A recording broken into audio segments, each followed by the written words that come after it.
dilakukan oleh orang percaya adalah mereka membangun hubungan dengan Tuhan berdasarkan ketakutan dan iming-iming. Ada banyak orang yang mau dekat dengan Tuhan, yang mau melakukan ibadah cuma karena takut. Ya, takut nggak diberkati, takut diganggu setan, takut diculik kolong wewek lah dan sebagainya, saudara. Mereka takut.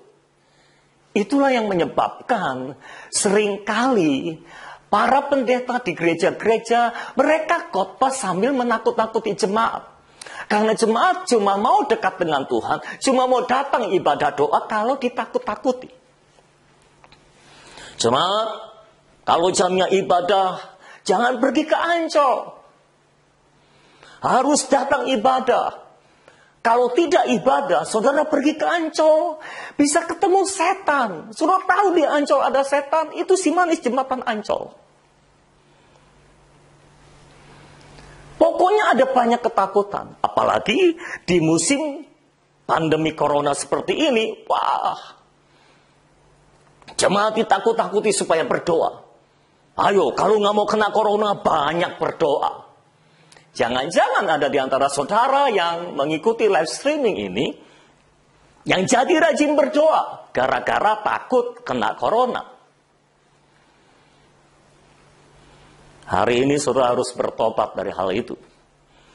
Karena kalau saudara membangun hubungan dengan Tuhan berdasarkan ketakutan, hubunganmu tidak akan bertumbuh dengan Tuhan. Engkau akan terus mengalami putus nyambung hubunganmu dengan Tuhan. Orang Kristen itu lucu, saudara. Setiap kali ada bencana internasional, setiap kali ada masalah internasional, mereka selalu pikirnya akhir zaman.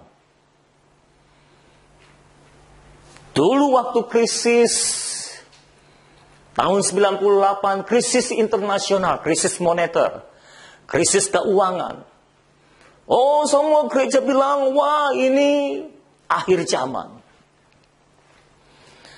Dan selalu juga kalau bicara tentang akhir zaman, mereka cari tokoh antikrisnya. Siapa yang bisa didaulat sebagai antikrisnya, tokoh antikrisnya. Waktu itu orang-orang berkata, wah George Soros kemungkinan antikrisnya. Karena krisis keuangan. Saya ingat tahun 99 mau memasuki tahun 2000. Di akhir tahun 99 terjadi kegemparan saudara-saudara. Karena katanya, wah kita memasuki tahun 2000. Oh khususnya bank itu akan mengalami kegoncangan. Karena selama ini kan tulis tahunnya cuma 99. Tahun 1999 jadi cuma ditulisnya 99. Nanti ketika mau memasuki tahun 2000 kan artinya harus ditulisnya 00. Nah kalau 00 itu bisa jadi masalah. Nggak ada angkanya 00. Wah semua sistem bisa kacau. Y2K ingat itu saudara-saudara.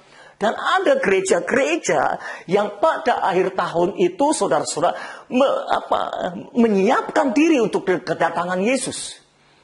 Karena ada yang banyak berkata, oh kedatangan Yesus akan datang pada akhir 99 memasuki 2000. Karena 2000 akan terjadi, wah kegemparan, akhir zaman akan muncul antikris dan sebagainya. Tahun 99 akhir kita orang Kristen diangkat. Jadi ada beberapa gereja yang mengadakan kebaktian tutup tahun sekaligus mempersiapkan pengangkatan. Mempersiapkan diri untuk diangkat oleh Tuhan. Bahwa itu mencekam saudara-saudara. Tapi pertanyaan saya, mengapa saudara harus ditakut-takuti baru mau dekat dengan Tuhan? Harusnya tidak seperti itu. Hubungan yang dibangun berdasarkan ketakutan tidak akan bisa bertumbuh. Karena kalau saudara takut, saudara mau mendekat kepada Tuhan. Tapi kalau takutnya hilang, saudara jauh lagi. Kayak sekarang ini, ada banyak orang yang ketakutan kena virus corona. Oh, banyak orang yang jadinya rajin berdoa sekarang. Jadi rajin baca Alkitab sekarang, saudara. Lalu, Nanti kalau masalah virus corona sudah lewat, ya sudah tidak takut lagi. Ketakutannya sudah hilang. Dan ketika ketakutannya hilang, kita lihat apakah orang-orang yang rajin berdoa itu masih rajin berdoa. Apakah mereka masih terus mendekati Tuhan? Kalau engkau membangun hubungan berdasarkan ketakutan, ketika ketakutannya hilang, engkau menjauh lagi dari Tuhan. Itu sebabnya, jangan membangun hubungan dengan Tuhan berdasarkan ketakutan. Ada yang lain membangun hubungan Tuhan berdasarkan iming-iming. Kalau dekat dengan Tuhan, diberkati Tuhan, itu iming-iming, saudara. Kalau dekat dengan Tuhan, saudara akan diberkati Tuhan, saudara akan sukses, akan mengalami promosi dan lain sebagainya. Iming-iming. Jangan membangun hubunganmu dengan Tuhan berdasarkan iming-iming. Karena akan mengalami putus nyambung. Makanya ada orang-orang yang berkata, harus berdoa. Mesti banyak berdoa. Kenapa?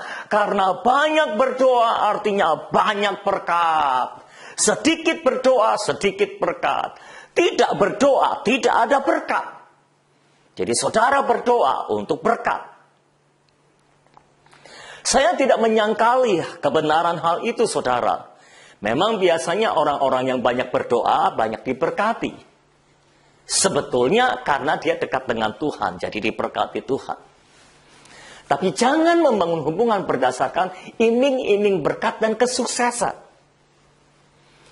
Karena seringkali saudara harus melewati masa-masa ujian bersama dengan Tuhan. Dan saudara tidak langsung diberkati, tidak langsung sukses. Awal-awal saya pelayanan di tempat ini, begitu juga. Saya nggak langsung diberkati. Saya mengalami krisis keuangan juga.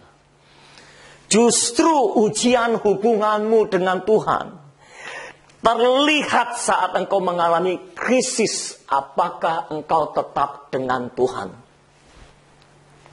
Justru hubungan dengan Tuhan akan diuji saat engkau diberkati secara berkelimpahan. Apakah engkau tetap dekat dengan Tuhan? Kalau engkau cuma mengejar berkat dan bukan Tuhan, ketika engkau sudah dapat berkatnya, engkau lupakan Tuhannya.